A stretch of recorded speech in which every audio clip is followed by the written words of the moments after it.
السلام عليكم ورحمة الله تعالى وبركاته. كيف ما كتشوفوا ان شاء الله اليوم غادي نعطيكم واحد الاسرار باش ينجح معكم الصابلي ويجيكم محمر.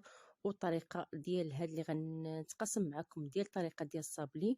كما كتشوفوا انا كانت عندي طلبيه وقلت علاش ما نتقاسمش معكم. كما كتشوفوا الصابلي كيجي محمر وكيجي مقرمش وكيجي لذيذ. غادي نتقاسم معكم نصائح بالنسبه للبنات المبتدئات اللي ما تنجحش معاهم الصابلي وما كيصبروش معاهم مده طويله. غادي نوريكم الطريقه البنات ديال هاد الطريقه ديال هاد الصابلي اللي كيجي مقرمش كما قلت لكم وكيجي محمر، مع اضافه واحد المكون اللي كيخلي الصابلي ديالنا كيساعدنا باش كيجي في هاد اللون كيف ما كتشوفوا كيجي مذهب وكيجي رائع. كنتمنى تبعوا الفيديو. كما كتشوفوا اول حاجه غنبدا بها هي هنا عندي 125 غرام ديال الزبده. بالنسبه الزبده ديال الاكل نتوما الا كنتو بغيتو ديروا المارغرين ديروها. ضفت ليها واحد الكاس ديال السكر. بالنسبه هذا السكر كما تنقولوا سنيده لانه هو اللي تعطي القرمشه للصابلي ديالنا. ما ديروش سكر كلاصي الا كنتو بغيتو القرمشه في الصابلي ديالكم. ايضا ضفت واحد شاصيه ديال الفاني كما كتشوفوا. بالنسبه كما انا خدمت هنا بالزبده الممتازه لان السيده الكلينه ديالتي كتبغي دائما نخدم لها الصابلي بالزبده ديال الاكل. هنا ضفت واحد نص كاس ديال الزيت. بالنسبه الكاس ديال العنبه وايضا كما كتشوفوا كنخدم بعد ما كنخدم هذاك السنيده مزيان مع الزبده وعاد كنضيف هذاك نص كاس ديال الزيت. صافي غادي نبدا نخدم هاد الزبده مع الزيت والسكر حتى كنحس بداك السكر داب ليا. هنا غادي نضيف واحد البيضه وانتم الا كنتو بغيتو تضاعفوا المقادير يمكن لكم تضاعفوها. صافي غادي نبدا نخلط داك البيضه حتى كتدخل ليا مع الخليط مزيان حتى كنحصل على واحد الخليط تيكون كريمي ديال الزبده. صافي كما كتشوفوا كنبدا نخدم باطراف اصابع ديالي. هنا غادي نضيف بالنسبه ايضا هاد الفلون بالنكهه الكراميل كيعطي اللون وايضا كيعطينا حتى واحد اللوغو زوين الصابلي ديالنا. وايضا واحد النصيحه البنات راه كيجي الصابلي ديالنا متماسك كنشكلوه كيف ما بغينا. هنا غادي نضيف واحد شويه قطرات من النكهه ديال الناطا. بالنسبه كتستعملوا النكهات اللي بغيتو. هنا وايضا البنات المكون الرئيسي اللي بغيتو الصابلي ديالكم يجيكم مقرمش ويجيكم ايضا كما قلت لكم متماسك في الخدمه ديالو ويجيكم ما يبقى في الشكل ديالو من يطيب. بالنسبه ضيفوا هاد المعشقه ديال الجليكوز لان الجليكوز كنحصلوا على واحد القرمشه في الصابلي ديالنا. وايضا كما قلت لكم راه كيبقى الشكل ديال الصابلي ديالنا كيف ما كتدخلوه كيبقى ما كيتغيرش الشكل ديالو. هنا كما كتشوفوا كنبقى نخدم مزيان كما كتشوفوا حتى كنحس بداك الجليكوز داب ليا بداك الحراره ديال اليد وصافي كنحصل عليه كما كتشوفوا الزبده كتكون كريمي. هذا بالنسبه للبنات السر ديال ايضا ديال الصابلي ديالنا هو هاد نص كاس ديال الدقيق اللي محمر اللي حمرته هو اللي كيعطينا اللون كيجينا الصابلي ديالنا مذهب. وبالنسبه للدقيق كيبقى الدقيق على حساب الخليط. بالنسبه كنبقى نضيف في الدقيق وانا كنجمع باطراف الاصابع ديالي لان الصابلي ديالنا ما كيحتاجش اننا ندلكوه. كنخدموا العناصر غير في الاول مزيان تنضربوهم وصافي ملي كنبداو نضيفوا الدقيق ما كنبقاوش ندلكوه غير كنبقاو نجمعوا الصابلي ديالنا. كما كتشوفوا انا كنضيف الدقيق وكنجمع العجينه ديالي ديال الصابلي حتى كنحصل على واحد العجين ديال الصابلي اللي ما كيبقاش يتلصق في يديا.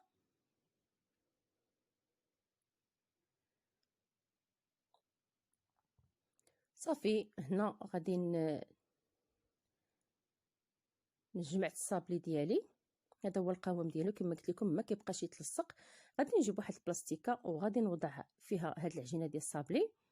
بالنسبه الا كنتو عجنتو بالزبده ديال الاكل ما تخليوش الصابلي ديالكم يبات في الثلاجه لان غادي يطلق لينا هذاك الزيت. من الاحسن تخدموا به مباشره. هنا صافي غادي نديرو في بلاستيكه ونبدا نطلق الصابلي ديالي. بالنسبه كما كتشوفوا البنات اللون ديال العجين ديالي كيفاش كتحصلوا عليها بهذاك اضافه ديال نص كاس ديال الدقيق المحمر. كما كتشوفوا راه كتجي العجينه اللون ديالها مذهب قبل ما نطيبوها. صافي غادي نبدا نطلق العجينه ديال الصابلي ديالي من بين واحد جوج بلاستيكات ضروري من هذه العمليه. وكنحاول انني هاد الشكل الاول ما غاديش ندلكو بزاف، غادي نرش واحد شويه ديال الدقيق وكندير البلاستيكه وكنقلب العجينه ديالي بهذه الطريقه. صافي كنبدا نطلق شويه وصافي غنبدا نطبع. هنا ما عرفتش كيفاش التصوير بدا الصوره هكا تضبط ليا. المهم هنا غادي نطبع بهذا الشكل هذا وغادي نستمر على الطريقه. بالنسبه كتختاروا الشكل اللي بغيتوا تطبعوا به، انا غير كنتقاسم معكم الطريقه ديال تحضير هذا الصابلي. صافي كنبدا نحط فوق هذا السيل باد كما كتشوفوا البنات. ما تحطوش فوق هذه الجهه الحمراء لانها ما غتعطيكمش الطابع، ما تعطيكمش الشكل كيف ما بغيتوا، لانها ما كتديريناش ما كتطبع ليناش. صافي كنبقى مستمر على الطريقه كنستف الصابلي ديالي.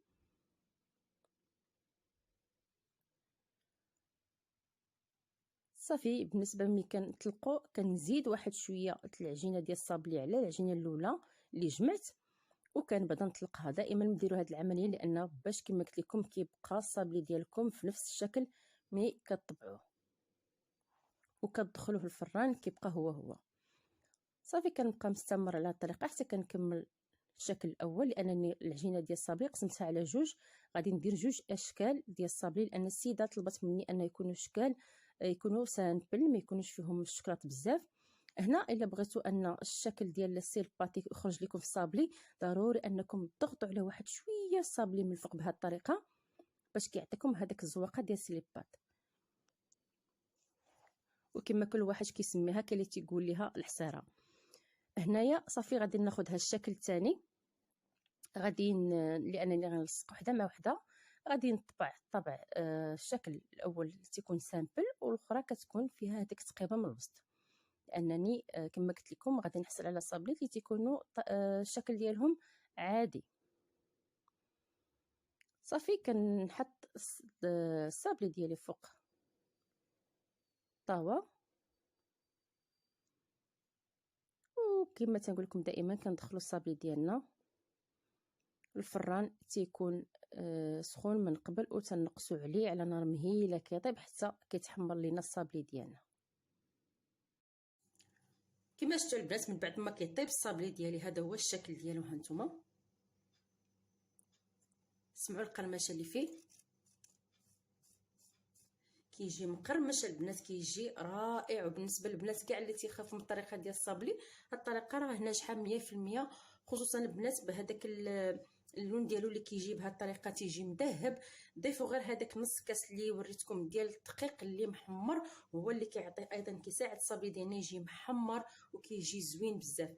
دابا ان شاء الله غادي نفينيه، غادي ندير له تزيين وغادي نوريكم الطريقه ديال التزيين. بالنسبه كيبقى التزيين اختياري بالنسبه كل واحد باش بغى يزين، وانا غنوريكم الطريقه ديال التزيين ديالي. كما كتشوفوا البنات دابا غادي نبدا نزين الصابلي ديالي. نسيت ما وريتكمش واحد ان الصابلي ما كيبقى الشكل كيف ما طبعناه. هانتوما ما كيتغيرش الشكل ديالو، هانتوما كيبقى قد الطابع اللي طبعنا به. صافي كما قلت لكم غنبدا نزينو دابا. هنا كناخذ الصابلي ديالي على هذا الشكل. هنا عندي تقريبا درت انا واحد معلقه ديال ناباج ومعلقه ونص ديال الكليكوز وحطيتهم على النار حتى ذابوا ليا مزيان. عندي هنا واحد اللوز كونكاسي اللي حمرته في الفران، وعندي هنايا هاد الشوكولا على شكل بابيو اللي غادي نزين به، اللي درت دوبت الشكلاط ديالي. انا كما كتشوفوا ان الشكلاط ماشي كحل لانني درت خلطت ما بين شكلاط ابيض وشكلاط اسود تعطاني هاد اللون هكا. صافي كندير نعمر السيليكون ديالي كما كتشوفوا وكندخلهم للثلاجه حتى كيقبضوا راسهم. واخا دابا الحال بارد علاش كندخلو للثلاجه باش كيعطينا الشكلاط هذاك اللمعه. صافي دابا غادي نبدا نزين الصابلي ديالي كما كتشوفوا.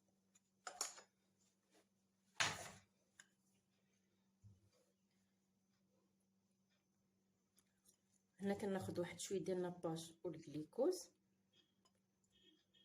كندير في هاد البلاصه. المهم غير البلاصه اللي غادي ندير فيها هذاك اللوز كونكاسي. وبالنسبه كما قلت لكم راه التزيين تيبقى اختياري كيف ما بغيتو تزينوا.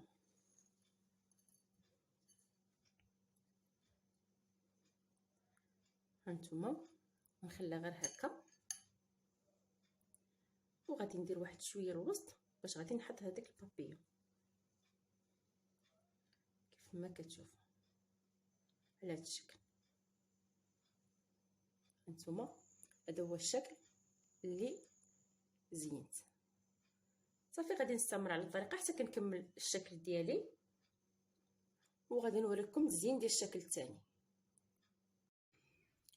كما كتشوفوا من بعد ما غادي كملت الشكل الاول غادي نكمل الشكل الثاني. كما كتشوفوا عندي هنا التعليكه، دائما ما كتخطينيش التعليكه ولا بغيتوا الطريقه ديالها راه عندي في القناه. كنوضع واحد شويه في الوسط ديال الصابلي، وكنوضع الطبقه الثانيه ديال الصابلي من فوق هذاك التعليكه. وبالنسبه للتزيين هنا كما كتشوفوا غادي ندير غير اللوز كونكاسي. كما قلت لكم انا السيده بغات الصابلي غير دوز اتاي.